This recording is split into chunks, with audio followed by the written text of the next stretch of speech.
Welcome and good morning. Kevin from Apex Motion Design, and I'm here with Jeremy Ortiz at the Concour in Las Vegas, racing capital of the world right now. This weekend, next weekend. Jeremy, tell me your thoughts, man. First time being here. Yeah, it's the first time I've been here. We're just not even in the door, and I'm already amazed and awed. Standing in front of Formula One car. I think this was the car they debuted before the new body came out last season.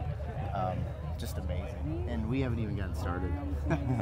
So today we got over 20 Bugattis plus a bunch of pre-war cars and every other exotic. This is the cream of the crop of the automotive world, and we're excited to share that content with you today. So stay tuned, and we're going to spend a great day seeing all these amazing cars. Let's go check it out.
Let me introduce you to the Karma Cavea.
All right, guys, thanks for watching, checking out something a little bit different from what we're used to on the channel. A lot of crazy, amazing cars. Half of them I've never seen, probably can't announce. But what an amazing time. And again, thanks for watching. If you like what you see, subscribe, like, comment below. Tell me what you like the best, what was your favorite car, and we'll catch you on the next one. Thanks.